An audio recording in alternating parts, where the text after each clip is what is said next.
Saudara-saudari yang terkasih, saya mau menjelaskan pandangan Rasul Paulus mengenai gereja. Terkait dengan Allah, gereja dilihatnya sebagai umat Allah yang baru.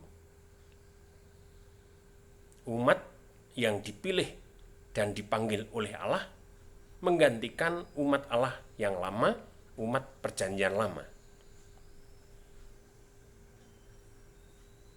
Terkait dengan Allah, gereja juga dilihatnya sebagai bait Allah. Kelompok yang dijiwai oleh Allah sendiri. Allah berkenan hadir di tengah-tengah umat yang percaya pada Kristus itu. Terkait dengan Kristus, gereja dilihat oleh Rasul Paulus sebagai tubuh Kristus, dengan Kristus sebagai kepalanya.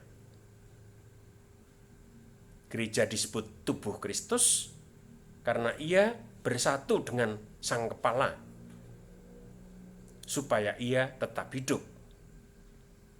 Dan sebagai tubuh, ia harus mengikuti bimbingan dan pimpinan sang kepala.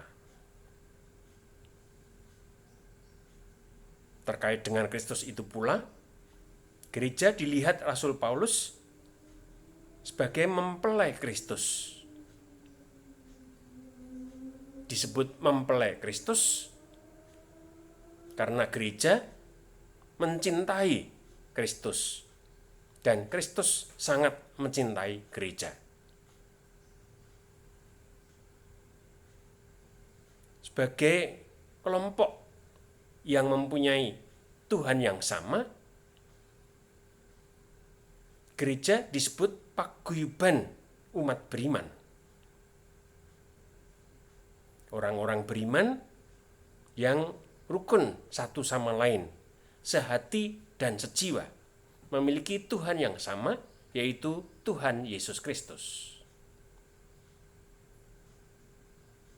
Rasul Paulus seringkali melihat gereja sebagai tubuh dengan banyak anggota. Semua bersatu dalam satu tubuh, tetapi masing-masing punya peranan yang berbeda. Ada yang menjadi tangan, ada yang menjadi kaki, ada yang menjadi perut, dan sebagainya.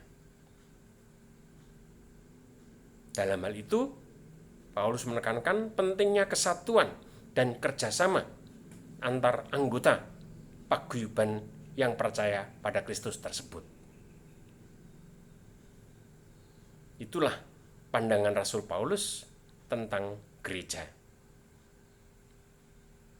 Tuhan memberkati.